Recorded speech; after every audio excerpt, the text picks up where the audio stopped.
യാത്രകൾ എന്നും ആവേശമാണ്. മുന്നോട്ടുള്ള പോക്ക് ആവേശത്തിലുള്ള പോക്ക്. കാലം നമ്മളോടൊപ്പം സഞ്ചരിക്കുന്നത് പോലെ അല്ല, നമ്മൾ കാലത്തോടൊപ്പം സഞ്ചരിക്കുന്നത് പോലെ ഇങ്ങനെ മുന്നോട്ട് നീങ്ങുമ്പോൾ പിന്നോട്ടോടുന്ന മരങ്ങളും തൂണുകളും ഓരോ കാഴ്ചകളും പുഴകളിലെ ഓളങ്ങളുമൊക്കെ നമ്മളെ വല്ലാതെ ആവേശം കൊള്ളിക്കും. ഇതിനൊപ്പം ചെറിയൊരു ചാറ്റൽ മഴ കൂടി ഉണ്ടെങ്കിൽ പിന്നെ ഒന്നും പറയാനില്ല. അത്രത്തോളം മനോഹരമാണ് ഓരോ യാത്രയും. യാത്രയ്ക്കൊരുങ്ങുമ്പോൾ തന്നെ മനസ്സിൽ എന്തോ വല്ലാത്തൊരു ആവേശമാണ്.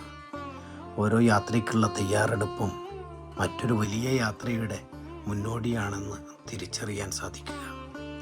ഈ ജീവിതയാത്രയിൽ നമുക്കൊരുപാട് കാര്യങ്ങൾ ചെയ്യാനുണ്ട്.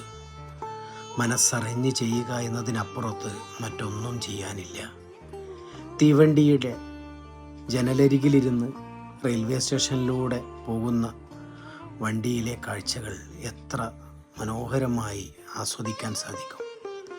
ഭാണ്ഡങ്ങളുമായി അടുത്ത ഒരു യാത്രയ്ക്ക് തയ്യാറെടുക്കുന്ന ആളുകളെ കാണുമ്പോൾ നമ്മുടെ പ്രിയപ്പെട്ടവരുണ്ടാവാം, നമുക്കറിയാത്തവരുണ്ടാവാം.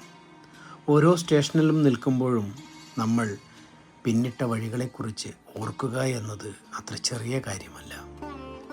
കാഴ്ചകൾ എന്നും ആനന്ദമാണ്. മങ്ങിയ കാഴ്ചകൾ അതിനേക്കാളും. ആ മങ്ങലിനും ഒരു ഭംഗിയുണ്ട്.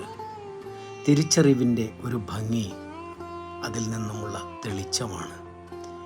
കാഴ്ചകൾ കണ്ടുകൊണ്ട് യാത്ര ചെയ്യുക, ആസ്വദിക്കുക കാഴ്ചകൾ, ഒപ്പം ജീവിതവും.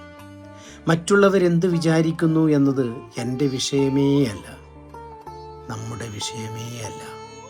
നമ്മൾ എങ്ങനെയാണ് നമ്മുടെ ജീവിതത്തെ വിനിയോഗിക്കുന്നത് എന്നും നമ്മൾ എത്രത്തോളം ആത്മാർത്ഥമായിട്ടാണ് ഓരോ കാര്യങ്ങളും ചെയ്യുന്നത് എന്നും നമ്മൾ തന്നെ വിലയിരുത്തുക.